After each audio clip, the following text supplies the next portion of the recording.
transmite, né? O amor transmite vida. Cristo deu a sua vida. João 3,16 diz que Deus amou o mundo e por isso Ele deu o seu Filho. Deu a vida. Mas 1 João 3,16 diz também que nós damos a nossa vida pelos nossos irmãos. Dar a vida em prol de outros é a essência do Evangelho, é a principal coisa que a gente tem que fazer. E nós estamos aqui para falar desse Evangelho que é baseado em dar a vida. 1 Tessalonicenses 2,8, o apóstolo Paulo, que gastou sua vida pelas igrejas que ele estabeleceu, ele diz para os Tessalonicenses: por causa do grande afeto por vós, eu decidi dar não somente o Evangelho, mas igualmente a nossa própria vida, tendo em vista que vocês se tornaram muito amados por nós. Sabe o que ele está falando? Ele está falando de estabelecer relacionamento com pessoas. E essa noite, a gente conversou um pouco antes e o que o Espírito está gritando no nosso coração é que nós precisamos estabelecer relacionamento com pessoas que não têm Jesus, com pessoas que precisam do Evangelho. Eu sinto o Espírito de Deus gritar no meu coração, porque eu vejo às vezes a igreja apenas tendo relacionamento com os mesmos. Apenas a gente, por causa do pouco tempo que a gente tem uma agenda muito apertada, a gente gasta muito tempo somente com nossas famílias, ficando nós conosco mesmo. E eu sinto Deus gritando no nosso coração que não dá para esconder uma cidade edificada sobre um monte. Não dá para acender uma lanterna e botar embaixo da mesa, uma lamparina. Não dá para esconder terra fértil.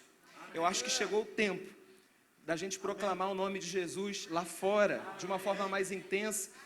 E Paulo está dizendo para essas igrejas: olha, eu queria estar com vocês não somente para falar do Evangelho, mas para compartilhar sobre a vida. Eu queria passar vida com vocês, eu queria ver um jogo de futebol, eu queria chamar para comer uma pizza, eu queria lavar o carro com vocês. Então, eu quero te inspirar nessa noite, é aquilo que eu sinto de compartilhar com você, para que você gaste tempo, não apenas abordar um incrédulo para falar só do Evangelho. Parece que a gente tem uma proximidade interesseira, às vezes você vai querer estabelecer um contato e levar para a sua célula e a pessoa se assusta: poxa, já está chegando, já chamando para a célula. Você precisa se aproximar, ganhar o coração, marcar aquela vida, se mostrar disposto e disponível para Ele. Quando você está disposto a ajudá-lo, você ganhou a confiança e você apresenta o Evangelho. Eu creio que essa é a primeira forma da gente estabelecer contato. Nós somos o sal da terra, nós somos a luz do mundo, nós não podemos ficar escondidos. Terra fértil não é só para ficar nesse lugar. Certa vez eu ouvi o apóstolo falando sobre ser sal. O sal ele faz a diferença quando ele está fora do saleiro, né? Dentro do saleiro é fácil ser sal, mas você dá o tempero quando você está fora. Aqui todo mundo é sal, um monte de sal reunido, mas o sal só dá o sabor quando ele sai do saleiro. Então é fácil ser luz no meio onde todo mundo é luz. No meio onde todo mundo é cristão, ser luz no meio da luz não faz diferença. Ser luz nas trevas é que vai fazer toda a diferença. Amém? João 3,16 diz que Deus deu a sua vida, seu único filho. E eu creio que nesse tempo, será tempo de a gente dar a nossa vida pela vida dos nossos irmãos, como o Felipe falou. E é interessante, uma das coisas que eu estava pensando, né? Quando Deus deu Jesus, Ele não somente pensou na salvação, Ele pensou no veículo de salvação, que seria novos filhos que gerariam outros filhos. Quando Jesus deu a sua vida na cruz, Deus estava dando o seu único filho, para que a partir daquele momento não só tivesse um, mas vários. E a igreja é esse ventre onde nós vamos gerar os próximos filhos. A palavra de Deus diz em Mateus capítulo 9, nos últimos versículos, que Jesus está ali sendo acompanhado de uma grande multidão, e ele olha para aquela multidão e ele tem uma perspectiva. Qual é a perspectiva que ele tem daquela multidão? Ele avalia aquela multidão como um monte de pessoas que estavam abandonadas, sozinhas, sem cuidado, e ele diz a expressão, como ovelhas sem pastor. E a Bíblia diz que no coração de Jesus se gerou-se uma compaixão. E ele faz uma proclamação, ele diz uma orientação. E é essa orientação que hoje eu creio que Deus está dizendo à terra fértil. Essa voz que o Felipe falou de trazer, sair do ambiente do saleiro para salgar. Essa voz que está dizendo, saia da luz e vai lá para as trevas, leve as luzes para as trevas. Essa voz que está dizendo a mesma coisa que Paulo disse no livro de Romanos: a quem enviarei? A quem há de ir por nós? Quem vai ser o meu representante ali? Quem vai ser meu filho que vai dar a sua vida para que gere outros filhos? É essa voz. E ele diz uma orientação. Orem para que o Senhor da seara envie. Para que ele pediu para enviar trabalhadores? Para cuidar das ovelhas que estavam sem pastor. Amém. Quantas pessoas que estão no seu convívio estão como ovelhas sem pastor? Alguém aqui tem pessoas que você percebe no seu dia a dia, na sua vida, na sua rua, no seu ambiente de trabalho, talvez no Uber que você pega, talvez no táxi que você pega, no ônibus. Alguém aqui tem percebido que as pessoas estão como ovelhas sem pastor? Levanta sua mão, faz um sinal. Alguém aqui que tem percebido isso? Então, essa foi a percepção de Jesus, e ele faz uma oração. E a nossa oração hoje, e desse mesmo texto, falando a respeito dos trabalhadores, levante trabalhadores, ore ao Senhor da seara, para que envie trabalhadores. Eu lembro daquele texto que o apóstolo pregou aqui, foi uma palavra que me marcou, dizendo a respeito dos trabalhadores que estavam na praça. Eles iam para a praça, e lá um senhor contratou logo eles cedo, e aqueles que saíram cedo foram contratados, e foi combinado um salário, e no final do dia, às 16 horas, foi contratado o mesmo pessoal na praça, e eles só trabalharam uma única hora. E essa uma única hora, eles ganharam o mesmo salário do primeiro que chegou lá bem cedo. E eu creio, irmãos, que nós estamos vivenciando um tempo em Terra Fértil, onde que nós precisamos sair do banco e ir para a praça, porque a praça representa, eu quero trabalhar para o reino de Deus.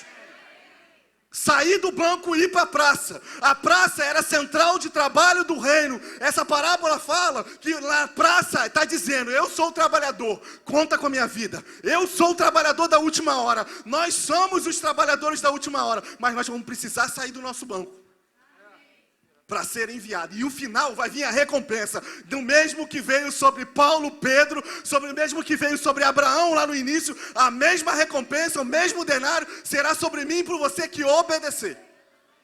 E para terminar, nesse mesmo texto, em Lucas capítulo 9, é o mesmo texto de Mateus capítulo 9, só que ele diz uma outra parábola. Jesus está passando por um determinado lugar e uma pessoa chega para ele e fala, Jesus, eu quero te seguir. E Jesus, ele dá uma orientação, e essa é a primeira orientação que eu vou dizer para você que quer trabalhar. Jesus diz para ele, o filho do homem não tem onde reclinar a sua cabeça. Quem quer trabalhar, não existe trabalho com computador e ar-condicionado. Vai ser difícil, vai custar, vai demandar esforço. Tem que pegar a enxada e capinar. Essa história de pregar o evangelho no Facebook é linda, mas ela não é verdade. Tem que pegar a enxada. Amém. Jesus diz para aquele homem que falou, Jesus, eu quero te seguir. Jesus diz para ele, o filho do homem, Jesus, não tenho onde reclinar a cabeça. Ou seja, não vai ter conforto. Vai ser necessário mexer com conforto. Essa foi a primeira recomendação. A segunda, ele encontra o camarada e diz para ele, vem e me segue. E ele diz, não, calma aí, deixa eu enterrar meu pai. Vamos entender, esse momento ele não está dizendo que o pai dele tinha acabado de morrer. Ele estava dizendo que um belo dia, um grande dia, o pai dele iria morrer. E ele nem sabia que dia é esse, talvez ia passar anos. Quantos de nós temos adiado coisas na nossa vida, pensando nessa, não, vou cuidar da minha casa. E como o Felipe falou, é bênção cuidar da casa, mas eu creio que tem casas agora, que estão precisando de uma palavra, de uma oração, de nós sairmos daqui para liberar o destino daquelas casas. Sim ou não, estive em sua casa, que realizamos domingos pela manhã. Casas abertas, pode vir, entra. Eu preciso do reino de Deus. E Jesus disse para ele, com esse primeiro, deixe os mortos sepultar os seus próprios mortos. Ou seja, priorize o meu reino. Priorize o meu reino. O outro, Jesus disse para ele, vem e me segue. E ele respondeu, deixa eu primeiro cuidar da minha família. Gente, família não é impedimento para o reino de Deus. A nossa família não pode ser impedimento para o reino de Deus. Jesus olhou para a família dele e disse, Espírito Santo, Jesus, vai você mesmo. Vai ser você, Jesus. Vai você, Jesus, cumprir minha missão. Vai você. Ele abriu mão da família dele, para que através dele outra família fosse reconectada. O que eu posso entender com isso? Às vezes você vai precisar soltar um pouquinho o seu familiar. Às vezes você vai precisar um pouquinho sair do ambiente da sua família para ir pregar o reino de Deus. E no capítulo 10 de Lucas 10, o mesmo capítulo de Mateus 10, diz assim, e designou ele os 70 em Lucas 10, e designou ele os 12 em Mateus 10. Para quê? Vai e proclame o reino de Deus. É tempo de nós proclamarmos o reino de Deus. Você está conectado a isso?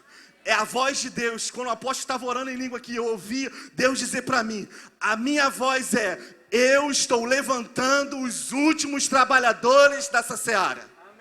Deus está levantando os últimos trabalhadores dessa seara. E eu já me coloquei à disposição. Você está à disposição? Quem lembra da conferência de evangelismo que eu trouxe a vela e nós colocamos várias velas aqui? Parecia, né, que a gente estava fazendo um culto, a vela, mas não era. E eu vi a vela. A vela simboliza o quê? Alguém que está disponível a queimar a sua vida, a gastar a sua vida para cumprir a vontade de Deus. O trabalhador dessa última hora, ele não vai ter conforto. Talvez ele vai ter que abrir mão de alguns planos dele. Ele vai ter que abrir mão de tempo que talvez seria melhor estar com a família para cumprir a vontade de Deus. Mas no versículo seguinte, nós iremos curar, expulsar demônios e o reino de Deus será implementado na terra. Assim como eu enviei Jesus, hoje Deus envia a Terra Fértil com essa mesma unção para cumprir a vontade de Deus e estabelecer o reino de Deus. Amém. No meu espírito eu entendo que o Senhor está falando muito claro para a Terra Fértil nesse tempo, para essa família, que nós devemos nos movimentar. Amém. Nós precisamos nos movimentar. Um corpo saudável, ele se movimenta, e para se manter saudável, ele precisa estar em constante movimento. Um corpo parado, um corpo de alguém parado, a sua saúde começa a ser comprometida, você vai ficar obeso, problemas vão acontecer porque esse corpo deixou de ter uma atividade, deixou de se movimentar. E existe uma voz clara de Deus dentro de mim, dizendo que nós precisamos nos movimentar. E existem, na Bíblia a gente vai encontrar diversos momentos onde foi necessário que o povo se movimentasse para que algo acontecesse. Você vê o povo no Egito, chega um tempo que Deus fala, basta. Moisés surge e agora é um momento de movimentação, de saída do Egito para uma nova terra. Então Moisés, levantado por Deus, ele tinha uma voz. Qual era a voz que estava sobre Moisés? Deixa o meu povo ir. Depois, muito tempo depois, o povo já escravizado, Deus levanta Zorobabel. Deus levanta Zorobabel para quê? E qual era a voz que estava em Zorobabel para que o povo se movimentasse? Era uma voz que dizia, reconstrua o templo. E o povo se movimentava naquela direção. Um tempo depois, Deus levanta Neemias, junto com Neemias uma outra voz, reconstrua os muros. E o povo se levantava para que os muros fossem reconstruídos. Com Noé, existiu uma voz, construa a arca. E uma movimentação, algo aconteceu e a arca foi construída. E existe uma voz do Senhor nesse tempo, hoje, para a terra fértil, que está dizendo, movimente-se. E isso é mais do que uma palavra, porque a palavra, ela precisa ser encarnada. 1 João diz que ele era a palavra, o verbo, e ele se fez carne e habitou e foi visível, era possível tocá-lo, ouvi-lo, senti-lo. A palavra de movimentação que o Senhor está liberando sobre nós neste tempo não é apenas para ficar em um discurso e um entendimento, mas é uma palavra que tem que ser encarnada. Amém. Uma palavra que vai entrar em casas, entrar em lares, uma palavra que pode ser tocada, amém, sentida. Amém. Muitas dessas casas, famílias, estão vivendo de um conhecimento, de uma letra de acusação, de condenação, mas é necessário que a letra seja substituída por uma palavra encarnada, onde a revelação seja palpável. Amém. Por isso que está no meu espírito de maneira muito clara, e eu quero ministrar para vocês.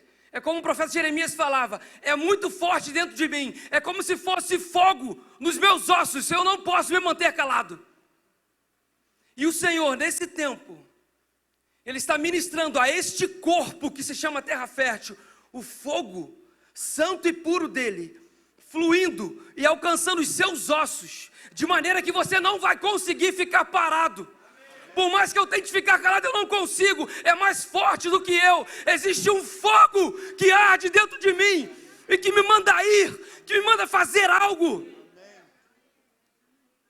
Existe uma palavra para este tempo, mas essa palavra não é apenas uma orientação, não é apenas um estudo. Essa palavra precisa ser encarnada. Essa palavra tem olhos, essa palavra tem uma boca, amém, essa palavra tem mãos. Amém. A Bíblia diz que nós somos cartas vivas. É uma mensagem que anda. Não é uma mensagem que é falada, é uma mensagem que é tocada, é uma mensagem que se movimenta. E o Senhor está falando para a terra fértil hoje, e eu sinto isso no meu espírito de uma maneira muito clara: terra fértil, terra fértil.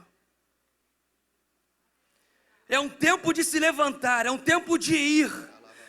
Amém. A Bíblia diz em 1 Pedro que nos últimos tempos,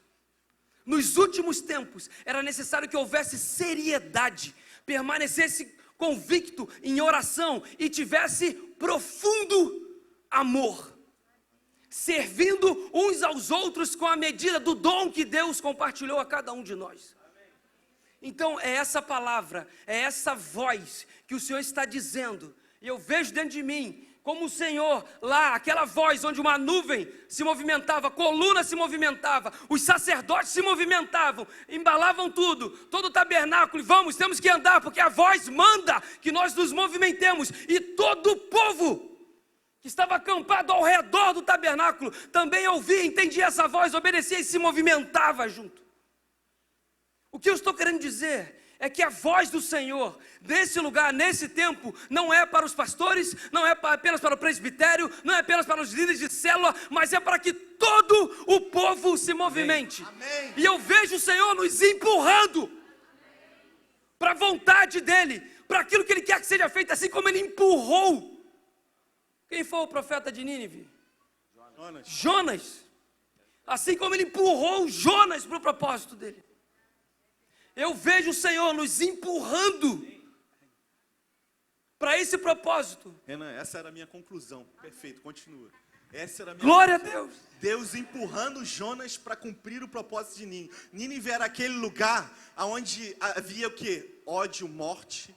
O povo que maltratou Israel durante muito tempo. Então, às vezes, Deus vai te levar na casa do seu lado, da sua casa, onde tem aquele som alto, e quando você quer dormir de tarde, de noite, fica te incomodando. É lá. É nesses lugares que Deus vai enviar os profetas. E eu creio que essa geração é a geração do profeta. E às vezes, em lugar da gente ter o sentimento de compaixão por essas vidas, a gente tem um sentimento de ira, de contrariedade, né? Como se nós, antes de conhecermos a Jesus, fizéssemos tudo certo. E mesmo depois, né? Sim, sim. Nós estamos evangelizando o bairro de Urucânia, então eu particularmente não gosto muito de bar. Eu tenho algo contra bar, de verdade. Ainda mais porque vende bebida alcoólica, sempre tem confusão, sempre tem briga. Mas Deus colocou um desejo no meu coração para mim iniciar a evangelização naquele lugar através dos bares. E uma dessas vezes que eu fui, semana passada, semana retrasada, eu fui num bar e eu perguntei, tem água aí para vender? Ela, não, água não tem não. Eu falei, gente, mas não tem água. Não, tem Guaracamp? Não, não tem Guaracamp. Eu falei, não, tem que ter alguma coisa. Aí deram um outro genérico do Guaracamp. E aí eu fui e falei com a moça, poxa, me vende. Aí ela me vendeu. Falei, ai, que Guaracamp gostoso. A senhora mora aqui há muito tempo? Ela, moro. Ela falou, eu estou vendo vocês passar para lá e para cá, vocês são da igreja? Eu falei, sou da igreja. Ela, eu estou procurando alguém para fazer um culto lá em casa. Eu falei, gente, o Guaracamp virou um culto em casa. Então, Deus vai te levar para esse lugar que talvez você não é confortável para você. Mas eu creio, irmãos, que a nossa geração vai ser levantada. Jovens, cadê os jovens menores de 30 anos? Levanta a mão. Jovens menores de 30 anos, levanta a mão. Eu quero profetizar sobre a tua vida, menores de 30 anos. Acho que é a primeira vez que eu não levanto a mão. Pode ser até de convertido também. Levanta a sua mão, quero profetizar sobre a sua geração. Deus levantou a nossa geração, Renan, já passou, agora é a próxima geração. Então, Deus vai te levantar. Mas para que Deus possa te levantar, você vai precisar movimentar. E a tua movimentação não pode ser apenas de sua casa para cá, mas tem que ser daqui para as casas, daqui para os bares, daqui para as ruas, daqui para as boates, da onde Deus te levar para você movimentar o reino de Deus e Deus se manifestar através da tua vida. Então receba essa unção de movimentação. Amém. A próxima geração não vai ser a geração que vai conhecer os feitos do Renan, do apóstolo, do Filipe, serão a geração que terão os seus feitos, as suas experiências. Amém. Pessoas sendo ressuscitadas. A unção de Jonas. Deus vai te tirar do lugar do conforto, vai te desviar do propósito. Talvez você pensava que ia para Jerusalém, Deus vai te levar para Nínive. Não tem jeito. Você não tem que buscar facilidade. Você tem que aproveitar a oportunidade. Amém. Eu creio que a coisa mais cara que a gente tem é o nosso tempo. E a maior demonstração de amor que você pode dar hoje em dia para uma pessoa é falar: eu quero separar 1 hora para ter comunhão com você. Eu quero estar perto de você. O que eu posso fazer para te ajudar? Programa a sua vida nesses dias. Nós estamos declarando algo aqui porque algo está começando. É diferente em terra fértil. Você vai entender melhor. Mas começa a se aproximar de descrentes. Começa a dizer: olha, o que você precisa de mim? Em 2013, vou começar a dar os exemplos. Em 2003, muito tempo já, alguém usou bem uma oportunidade. Pastora Márcia, pastor Washington, ela trabalha, né, com visitas nas casas e é claro que ela não está no trabalho dela evangelizando, ela está trabalhando. Mas ela entrou numa casa, viu uma necessidade, fez o atendimento certinho do trabalho dela. E no final ela falou: posso voltar aqui outro horário? Aí marcou com a pessoa. A família do Léo, da Angelita, do Alan, que hoje está com Jesus. A história da salvação dessa família aconteceu porque alguém usou uma oportunidade. Entrou numa casa, conheceu uma necessidade e falou: olha, posso voltar aqui mais tarde? Se você quiser saber mais sobre isso, o livro vai chegar no final do mês. Você pode comprar que eu vou contar essa história. Nós não combinamos isso. Mas tem a ver. Usa todas as oportunidades, sabe? Você vai precisar.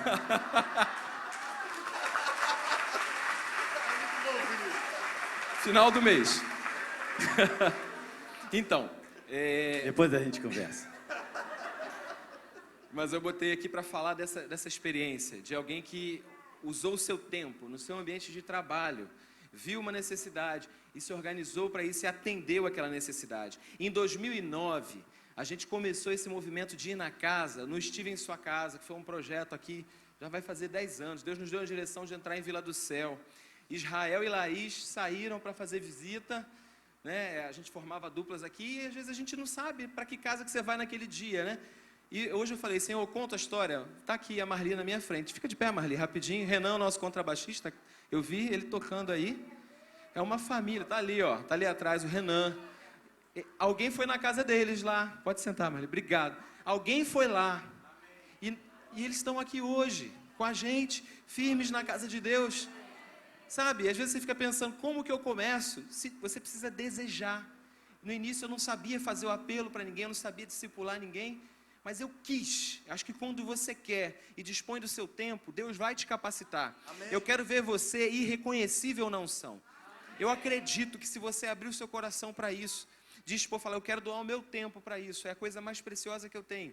Eu vou separar esse tempo para me aproximar de alguém. Eu nem sei chegar direito, eu não sei o que assunto puxar. É o Guaracamp, é a água. O que eu tenho em comum com essa pessoa? Eu lembro de um menino, é um testemunho de vida lindo desse menino. Hoje eu queria saber se ele estava crente ou não, fui olhar no Facebook. Está na Assembleia de Deus pregando a palavra, uma bênção. Mas eu tive a oportunidade de conhecer esse menino. O tema que eu tinha em comum com ele era o nome, né? Alguém me deu uma ficha também na época, ele foi se aproximando. E um dia eu disse para ele: Felipe, ou você muda de atitude, ou você muda de nome.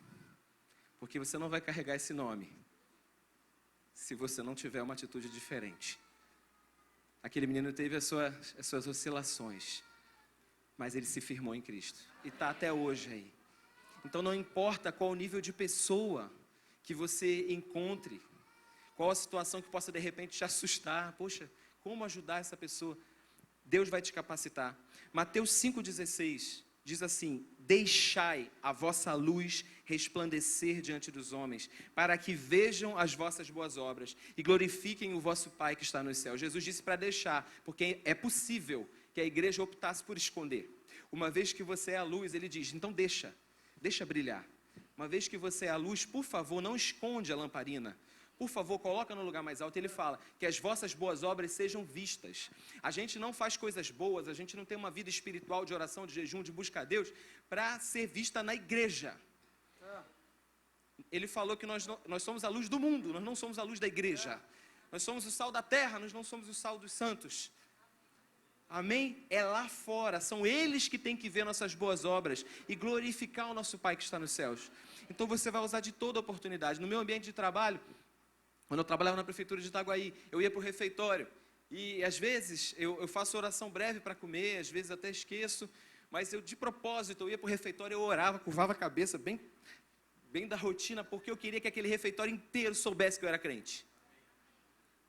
Sabe, você não tem que fazer essas coisas para que os crentes te vejam. Você precisa ser luz para o mundo, você precisa usar de todas as oportunidades. Deixai a vossa luz brilhar. Irmãos, como eu comecei essa noite dizendo, nós não vamos esconder terra fértil. É muita coisa que Deus depositou aqui. Eu tenho forte isso no meu coração. Terra fértil não é uma cidade construída para ficar escondida. Não é algo que Deus construiu para ficar escondido. Nós queremos levar terra fértil para a sua casa. Amém?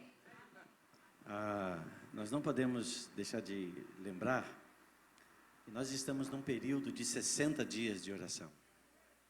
Ok? E quando nós nos movemos nesse ambiente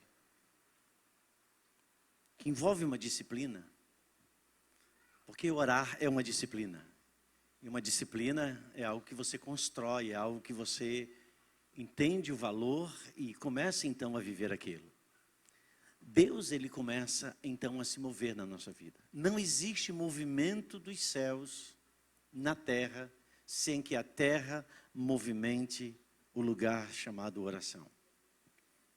Há muitos anos atrás, um homem chamado Pon Yong-Shu, muitos aqui lembram, na Coreia do Sul, um homem que trouxe um grande avivamento através do começo da história da vida dele, em toda a região da Ásia. E até hoje esse avivamento está pairando sobre aquele lugar. E já são décadas e décadas, onde lá naquele ambiente existe o que ele chama de montanha de oração, que começou apenas com Pon Yong-Shu e algumas poucas pessoas. E hoje, cristãos de todos os lugares do planeta vão à Coreia do Sul porque querem estar nesse lugar, não como um lugar místico, mas como um lugar que impactou a história da Ásia e impactou também todo o Ocidente, como até hoje. Então, aqui eu estou fazendo esse testemunho. Mas tudo isso começou com um ambiente de oração. É a maior igreja do planeta. Ela está exatamente na Coreia do Sul. E veja só, o que aconteceu? A começar daquele ambiente de oração, isso foi se espalhando, E isso foi tocando não apenas a igreja, mas foi tocando toda a Coreia do Sul, ao ponto de um grande avivamento de Deus ter se iniciado naquele lugar, e que, volta a repetir mais uma vez, marca a história da nossa geração, daqueles que leram muitos livros de Pon Yong-Shu, Quarta Dimensão, e por aí são vários outros títulos. Mas por quê? Porque um dia aquele homem entendeu que a igreja, o seu ministério, não podia se comparar a uma cidade de refúgio. Aqueles que estudam um pouco mais a Bíblia sabem o que significa isso. A Bíblia fala sobre um lugar chamado cidade de refúgio. Que eram as cidades de refúgio? Todo aquele que cometesse algum tipo de delito e que produzisse a morte, mesmo que não proposital, de alguém, para que ele não sofresse vingança por parte da família, ele tinha que ir para uma cidade que foi dada esse nome, uma cidade de refúgio.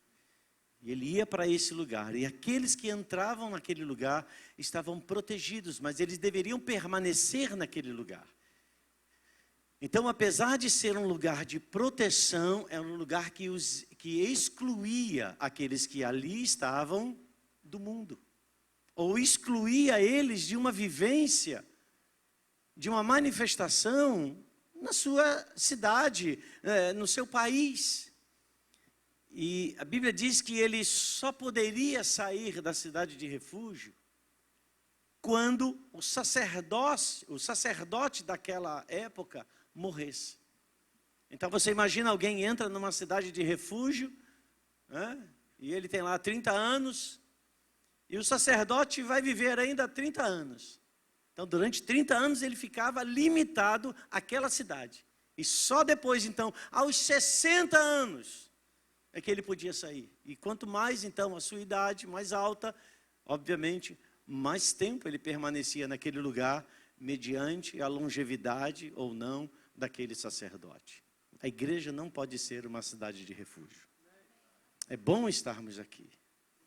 É bom sentarmos, ouvirmos a palavra. É bom a gente participar dos ambientes de louvor e de adoração. Mas nós não podemos ser. Terra Fértil não é uma cidade de refúgio. Terra Fértil é um lugar de preparar homens e mulheres para o propósito ao qual Deus nos chamou. A terra é fértil. Há 40 milhões de sementes. E essas 40 milhões de sementes não cabem aqui. Na verdade, eu não sei nem aonde elas vão caber. Mas uma coisa eu tenho certeza. Nós não podemos ficar retidos aqui. Então, o Espírito de Deus, nesses 60 dias de oração, está construindo algo que está vindo à luz, que vai impactar os ambientes onde nós operamos hoje, na nossa vida pessoal, na nossa vida ministerial, enfim, em qualquer ambiente da nossa prática.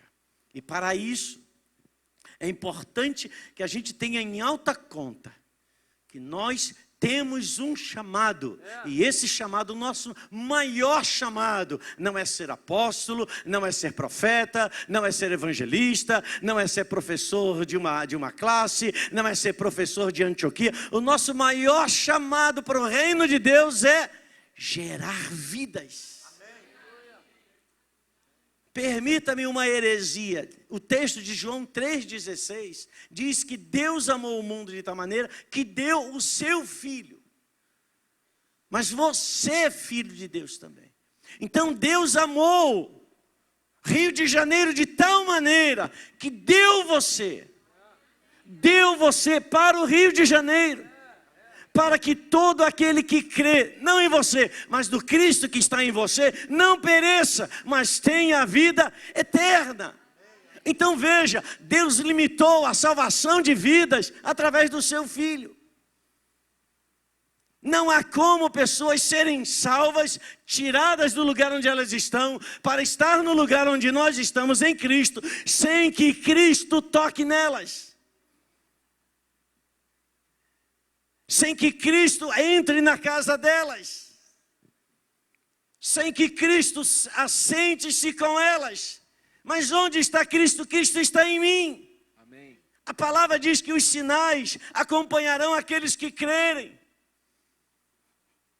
E podemos limitar os sinais a expulsar demônios, curar enfermos. O maior sinal não é curar demônios e nem curar pessoas e expulsar demônios. O maior sinal é tirar pessoas do inferno. Amém. E levá-las para o reino de Deus.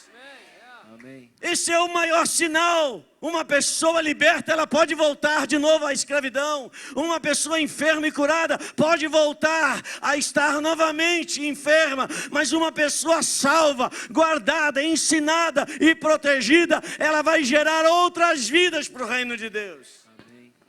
E durante muito tempo a igreja apenas ficou conectada apenas em manifestar poder, em manifestar sinais. Deus enviou Jesus. Deus enviou você. Vão e façam discípulos de todas as nações, batizando-os em nome do Pai, do Filho e do Espírito Santo. E eu estarei convosco no ato de ir, todos os dias. Irmãos, eu creio que nós estamos às portas de um grande avivamento do Espírito Santo sobre este lugar. Quantos creem? Amém.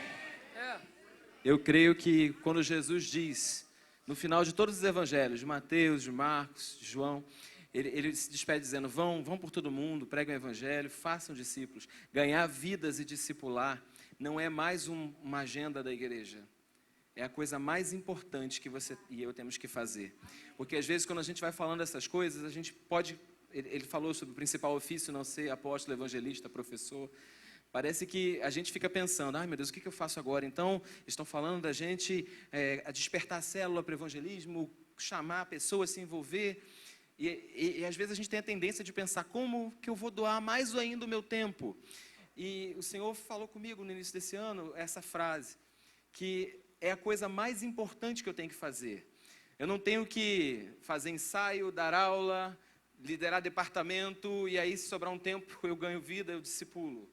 Eu tenho que ganhar vida e discipular, e aí organizar o tempo para fazer o restante. Mas a prioridade, a coisa mais importante que a igreja foi chamada a fazer, qual é a coisa mais importante que alguém antes de morrer, a mensagem que uma pessoa carrega, aquilo que é de mais importante, ela diz antes de morrer, não é verdade? Antes de se despedir para sempre. Então, as últimas recomendações de Jesus são, de tudo que se deve guardar, ele fala, olha, então vão e façam discípulos, né? Foram uma das últimas recomendações, vão por todo mundo e façam discípulos de todas as nações. É necessário, então, que a gente leve a sério aquilo que ele falou, é a prioridade de Cristo e é a nossa prioridade. Eu sinto também que alguns de vocês podem estar se perguntando, como fazer, eu quero me doar mais, mas eu sinto que às vezes a gente se coloca dentro de caixinhas, a gente precisa sair da caixinha.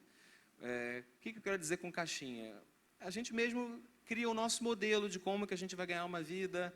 A minha célula, como é que eu vou fazer isso se a minha célula é quarta-feira, 8 horas, e aquela pessoa que eu chamei não veio? Mas eu me reúno, as pessoas aqui não vêm, eu já ouvi líderes falando isso, eu me reúno, eu chamei, mas não vieram, e aí estou aqui, estou esperando, o café está preparado, o chocolate está preparado, o biscoitinho, e as pessoas não vieram, por quê? E o apóstolo falou sobre Deus nos ter dado ao mundo, né? O lugar que você nasceu não é por acaso, os vizinhos que você tem, o lugar que você trabalha, Deus que te plantou ali, é entender a oportunidade que Deus te deu naquele lugar. Eu me lembro daquela passagem em Lucas 2, nos outros evangelhos também fala, de 4 amigos que levaram um aleijado para Jesus. E uma vez eu ministrei isso para a célula. Eles não conseguiram entrar pela porta. E às vezes a gente fica pensando nos obstáculos que existem para levar pessoas até Jesus. Quem sabe você queira levar seus amigos para Jesus, mas você fica considerando os obstáculos que existem para levar. Obstáculos que a gente que criou, porque normalmente por uma casa se entra pela porta, né? Então são coisas que o homem criou. Mas aqueles amigos pensaram, é tão importante levar para Jesus, que a gente vai abrir o telhado, a gente vai fazer qualquer coisa. Irmão, faz tudo que não for pecado para ganhar uma vida para Jesus. Felipe, Tudo. mas uma coisa que eu sempre me perguntei é quem consertou aquele telhado? Eu não sei. Mas a gente precisa sair, sabe, dos protocolos. Porque a minha reunião é sábado. Porque a minha reunião é domingo. Não posso fazer isso porque eu tenho agenda de não sei o quê. Porque eu tenho... Desmarca, remarca, troca, tudo é negociável. Mas levar uma pessoa até Cristo é prioridade, é um aleijado. E eu sei que se eu levar até aquele lugar, o que a gente precisa é acreditar que se essa pessoa for lá na sua célula, se você conseguir levar a célula até a casa dela, alguma coisa vai acontecer. Se você acredita no milagroso, acredita no sobrenatural, você vai abrir telhados, amém? Se a porta não te der acesso, você vai abrir uma oportunidade para levar Cristo até essa pessoa, amém?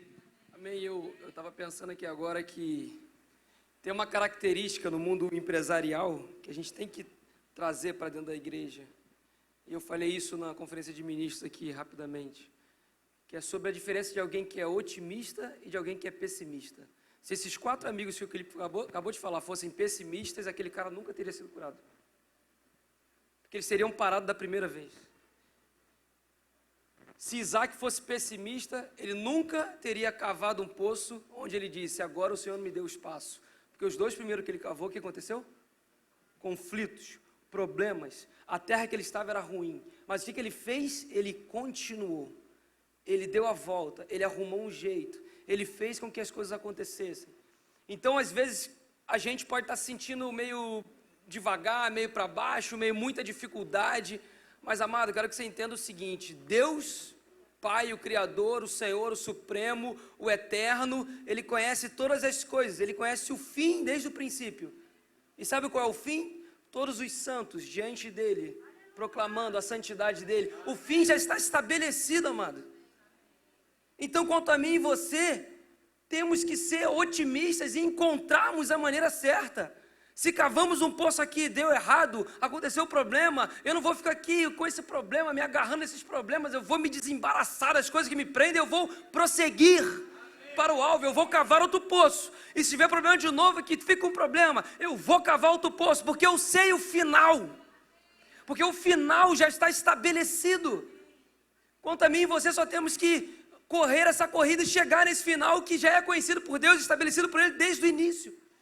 Se a gente for pegar Josué estava ali, parado, na fossa, triste. Moisés morreu, o maior profeta de todos os sinais de tudo, Moisés estava morto. Mas veio uma voz veio para Josué, e falou para ele: filho, seja forte e corajoso, levante daí agora, apenas fique atento às minhas palavras, à minha lei, a tudo aquilo que eu falei, e agora levanta daí, atravessa o Jordão e conquista a terra que eu já entreguei a vocês desde o princípio. Todas as vidas, todas as casas que nós estamos falando aqui, Deus já entregou elas a nós desde o princípio. E o que o Senhor está falando: levante, pare de chorar, pare de resmungar, pare de encontrar problemas, seja batizado pela palavra, pelo Espírito, se abasteça disso e entre e conquiste essa terra que eu já te dei. E ter problemas na vida, amado, não é exclusividade de ninguém. Todos nós temos. Jesus teve. E eu falei isso também aqui na conferência de ministros. Elias, quem lembra do profeta Elias? O cara que falou assim: não vai mais chover. E sabe o que aconteceu? Não choveu. O cara que falou assim: vamos ver quem vai fazer fogo cair do céu. Um grupo tentou, não conseguiu. Ele falou, o fogo do céu desceu. Mas chegou um momento que a alma dele foi abatida. Quando procuraram matá-lo, ele se escondeu. Ele não fez mais. Elias. Mas a Bíblia fala que ele estava lá. Enquanto ele estava lá, o anjo do Senhor veio até ele, alimentou ele durante 2 vezes. E meu pai estava falando dessa questão da cidade de refúgio. Sabe o que é esse lugar? É o lugar onde o anjo de Deus, os anjos de Deus, vêm e ministram a nosso favor e nos alimentam. Quem está entendendo o que eu estou falando? Você está sendo alimentado hoje por anjos do Senhor. Agora, esse alimento, ele é fornecido, mas o seu papel é fazer algo: comê-lo. Os anjos pegaram e entregaram a Elias. Está aqui a água, está aqui o pão. Agora o papel de Elias é: come, mastiga isso, seja fortalecido por isso. Qual o meu papel, o seu papel? Comer, nos alimentarmos daquilo que está sendo servido pelos anjos do Senhor nesse lugar. Porque essa comida, esse fortalecimento tem um propósito. E o anjo do Senhor diz para Elias: come, porque a tua caminhada é longa. Você tem uma jornada, você tem um caminho de 40 dias rumo a um lugar mais alto. Elias sai daquele lugar, do lugar da sua alma batida, que estão querendo matá-lo. Ele é alimentado pelos anjos do Senhor, ele come daquele alimento, ele se levanta, ele começa a se movimentar, a andar durante aqueles 40 dias para o Monte Horebe, um lugar mais alto. E sabe o que acontece no Monte Horebe? O Senhor fala diretamente com Elias. E a partir daquele momento, Elias é transformado de novo, e ele entende de novo o propósito dele, e ele vai para cumprir. A mesma coisa comigo e com você. Vamos parar de encontrar problemas, de ver as questões, de ver somente as situações negativas. Sejamos otimistas, e entendendo que o fim já está estabelecido. Amém. Entendendo que as vidas já foram salvas por Cristo Jesus, elas só precisam saber disso. O nosso papel é: alimente-se desse lugar. Nesse lugar, com aquilo que os anjos do Senhor estão te entregando, coma isso, se abasteça disso e se levante e movimente-se ao monte do Senhor. Amém? E a prática, ela vai, acho que a galera está assim, o pessoal está falando, eu já entendi. Agora o que é? O que é? Vai chegar, mas só para eu fechar. Eu estava falando de várias pessoas que se movimentaram na Bíblia, e todas essas movimentações, elas terminam, elas se concluem em coisas visíveis e práticas. Filipe falou: terra fértil não vai ficar escondido. O Senhor falou: Noé construiu a arca. Noé se movimentou e existiu algo visível. Amém.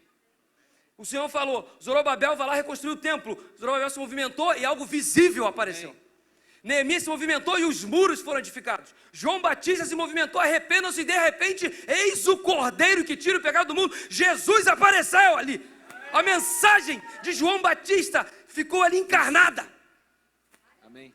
Da mesma forma, aquilo que nós estamos falando, a nossa movimentação não será em vão. Algo visível, como essa luz que é colocada no mais alto, onde todos podem ver. Vai vir a luz e vai acontecer. O que você tem que ser e ficar, e ter, e alimentar em você, é expectativa. Não venha para esse lugar e não ouça essas coisas e fique apenas ouvindo, entrando no ouvido, saindo pelo outro, mas tem expectativa, porque Deus está fazendo algo neste tempo. Deus tem uma voz que Ele está falando a Terra Fértil nesse tempo, e quando Ele fala Terra Fértil, Ele fala todos nós. Amém? E na prática? Amém. Então, quantos estão querendo saber como? Quantos estão querendo saber como mesmo? Vamos lá. Quem quer saber como, fica de pé. Só para ter certeza aí. Quem quer saber como? Amém. Glória a Deus. Aleluia. Oh, temos unanimidade. Então podemos avançar. Sente-se então, ok. Aleluia. Já sei que temos unanimidade. Glória a Jesus. Então, tem um cântico, Ellen, que diz assim: grandes coisas estão.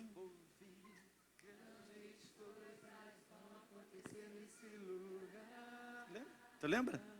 Não lembra? Só a velha guarda que lembra desse coisa. Irmãos, nós vamos chamar a atenção de Deus, como nunca antes, eu e você podemos chamar. Porque essa noite está sendo levantado aqui uma santa convocação. Quem sabe o que é isso? Uma santa convocação. O que é uma santa convocação? É um momento alto. É uma chamada para todos, para a cidade e para a nação. As santas convocações, elas tinham esse caráter. A igreja é a porta da cidade. A igreja é o instrumento de Deus para abençoar a cidade. Vocês estão vendo aí na tela uma proclamação, a santa convocação e uma data. Dia 26 de agosto, às 10 horas da manhã. Eu quero aqui, para aqueles que são filhos desta casa, a reunir toda a sua casa, toda a sua família, e estarmos aqui no dia 26 de agosto, é o último domingo do mês que nós estamos, e às 10 horas da manhã, nós faremos conhecido de todos vocês, algo que vai marcar como um grande avivamento de salvação sobre vidas que nós temos alguma conexão. E Deus vai construir algo, e eu creio, temos trabalhado muito nisso, temos gastado todo o presbitério horas e horas na preparação de tudo isso. Não é uma estrutura, não tem uma finalidade meramente uma programação, mas sim algo que vai impactar o mundo espiritual, onde nós atuamos em qualquer ambiente do nosso viver. E como ministério apostólico, nós vamos, através de uma voz, sermos enviados. Mas é claro, é importante que você conheça como será isso. É algo que a gente precisa primeiro receber no coração. Porque onde estiver o nosso coração, aí vai estar aquilo que é o nosso tesouro, aquilo que é mais precioso. E o nosso coração precisa estar no lugar onde o coração do Pai, o coração de Deus está. O coração de Deus está em amar pessoas para que elas venham para o seu reino. Nós somos, Felipe já falou aqui, nós somos os trabalhadores da última hora. Nós somos os trabalhadores da última hora. Quantos creem nisto? Que tempo é esse? É um tempo de trevas. Mas é exatamente no tempo de trevas, onde Deus vai manifestar a maior luz. Eu não quero ficar fora disso. Isso me compromete, mas isso também me entusiasma. Eu estou profundamente, nós do presbitério, nós estamos profundamente impactados com aquilo que Deus está nos mostrando. E é claro, aquilo que Deus está nos mostrando vai se manifestar. Nós poderíamos juntar um grupo de pessoas e fazer, mas não. Nós não vamos ter um grupo de pessoas. Nós teremos toda a casa, todos os filhos desta casa, se movendo em direção a esse propósito que Deus já tem nos dado. Eu sei que para muitos de vocês, o domingo pela manhã é um tempo diferenciado que você prioriza algumas outras coisas. Mas eu queria que no próximo dia, 26 de agosto, você removesse qualquer outra prioridade e colocasse em alta conta estarmos domingo pela manhã às 10 horas aqui. Não haverá as escolas funcionando, será única e exclusivamente para essa santa convocação. E ali será dado conhecimento de tudo quanto está por vir aí. E é algo que vai impactar a vida de tantas pessoas que estão precisando de Cristo Jesus. Uma geração, um tempo de pessoas que não sabem mais o que fazer. E nós temos um tesouro tão rico de trazer novamente a vida de pessoas, a esperança. E para isso, a gente precisa agir e atuar como flechas certeiras. Não é apontar para cá, qualquer lado e atirar.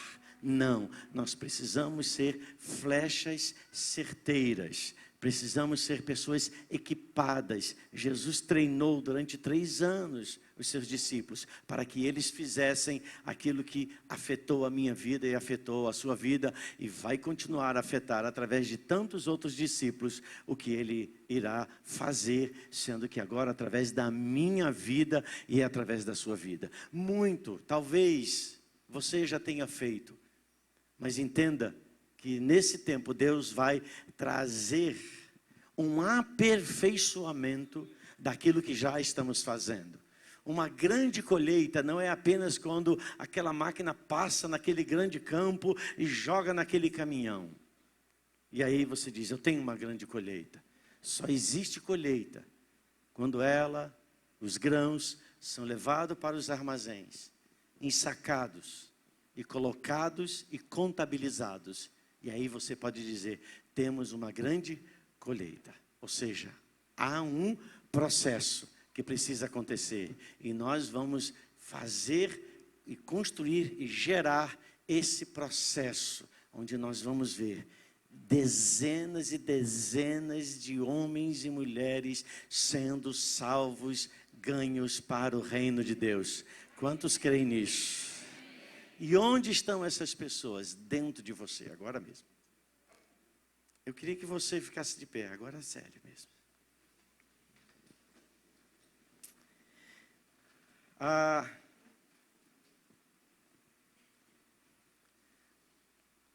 Traga a sua memória agora. Obrigado, Espírito Santo, por aquilo que você começa a construir em nós nesse lugar. Obrigado, Espírito Santo, porque tudo aquilo que não está ajustado dentro de nós, você vai ajustar. Porque aquilo que tu precisas fazer, tu vais fazer. Em nome de Jesus. Em nome de Jesus. Eu queria que agora você trouxesse à sua memória o nome de 3 pessoas. Amém. Que de alguma forma você tem a possibilidade de gerar um contato físico ou um contato presencial com essas pessoas. 3 nomes. 3 nomes. Somente 3 pessoas. Você já tem esses nomes dentro de você? Eu perguntei, você já tem esses nomes dentro de você? Sim ou não? É fácil a gente lembrar, né?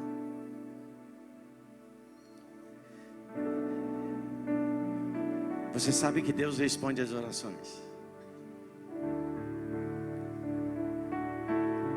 E esses 3 nomes, é claro, são de pessoas que precisam conhecer o reino de Deus. E elas vão conhecer o reino de Deus. Você diz, eu vou alcançar todas elas sozinho. Eu digo, não. Mas como vai ser? Dia 26 de agosto, 10 horas da manhã, você vai saber que há muitos mais que Deus colocou ao seu lado do que você pode imaginar. E aqueles que Deus colocou ao seu lado serão os instrumentos junto com você para tocar multidões. Eu não sei exatamente o número dos que estão aqui hoje, mas se você imaginar que cada um de nós pudéssemos gerar 3, nós teríamos mais gente lá fora do que aqui dentro. Pela intensidade de vidas que podem ser tocadas e alcançadas pelo reino de Deus. E eu queria que você agora começasse a levantar a sua voz diante do Pai. Diante do Pai. E começasse a levantar a sua voz diante do Pai.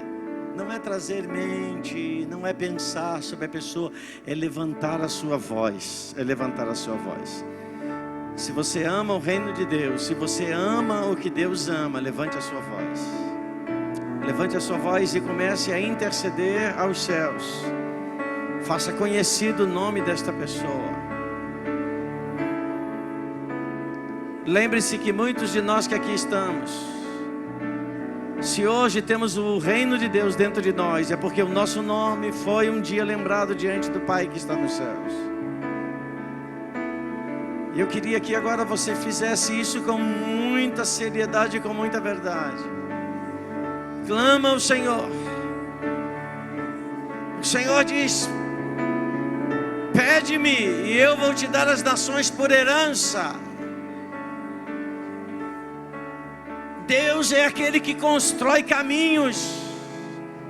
Deus é aquele que constrói dentro do meu e do seu coração habilidades nele para realizarmos aquilo para o qual eu e você hoje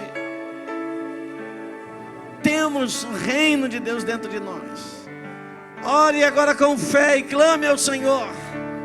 Clame ao Senhor que o Espírito da verdade, que o Espírito que ressuscitou a Jesus dentre os mortos, comece a partir de hoje a manifestar o amor dele, através da sua boca, através dos seus lábios, sobre essas vidas, pelas quais você está agora intercedendo.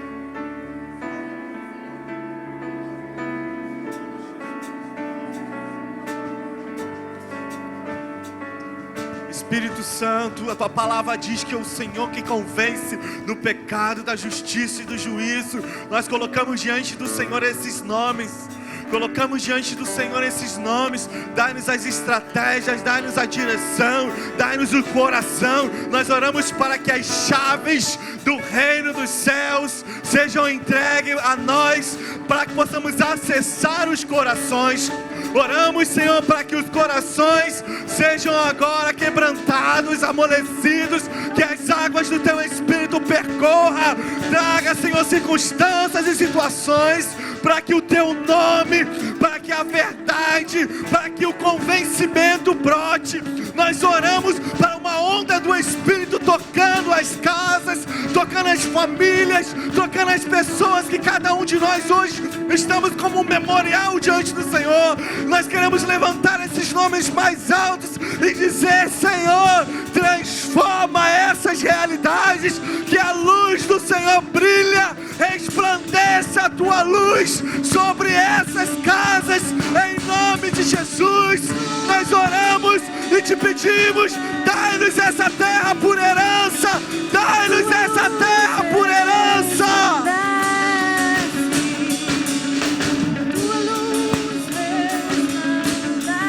Você tem o Espírito, você tem a palavra. Talvez essas pessoas perdidas nunca tiveram a oportunidade, mas sobre elas nós chamamos agora que eles resplandeça a luz do Evangelho. O Espírito tem o poder de compungir os corações, mas é a pregação da palavra através de nós que tem que chegar até eles. Nós declaramos em nome de Jesus que nós não vamos considerar obstáculos, que nós não vamos considerar que o caminho está apertado, que tem muita gente na porta. Nós vamos abrir os telhados, nós vamos levá-los até Cristo. Nós pegamos esses amigos agora, nossos amigos, nossos queridos, nós seguramos a sua maca e nós os carregamos. Se eles não conseguem nem andar, nós levamos até Jesus. Eu ministro sobre você agora, igreja, uma abertura de mente, uma mudança de entendimento. Quem sabe você esteja aqui, esteja pensando muito pequeno a respeito de você mesmo. Você tem o Espírito, você tem a palavra. Não importa o estado que a tua alma esteja, se você está cansado, se você está ansioso e agitado, você entrou nessa noite, nesse lugar. O Espírito Santo uma vez me disse: você, mesmo num dia mau, você tem o meu Espírito. Mesmo num dia que você está triste, você tem o meu Espírito. Mas essas pessoas não têm, elas estão sem rumo, sem direção. Fala a minha palavra, abre a tua boca.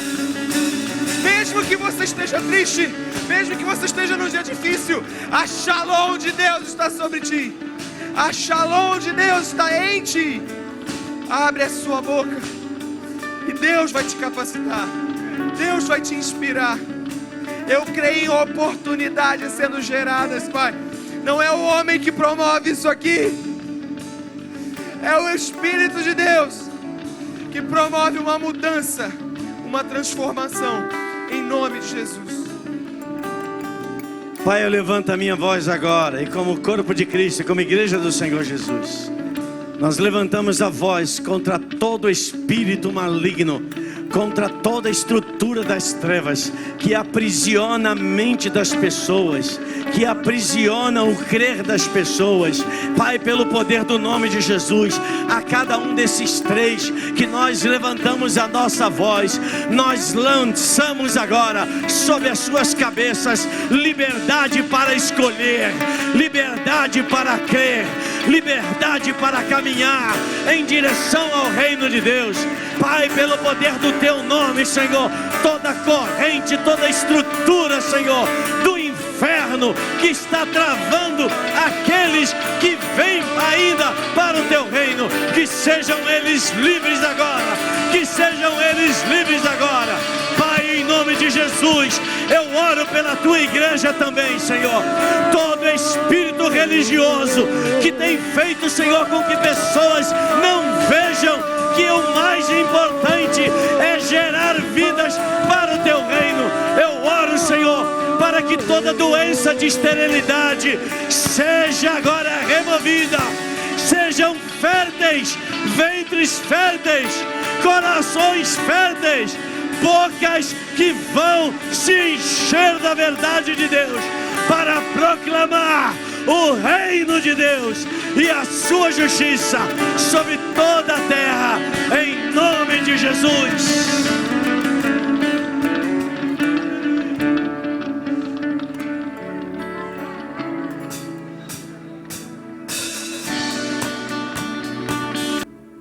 Está se levantando uma grande resistência. Eu sinto isso aqui. Uma grande resistência. Como se as trevas estivessem dizendo: quem são esses fracos? Gente cheia de problemas, gente cheia de alma, às vezes em conflito,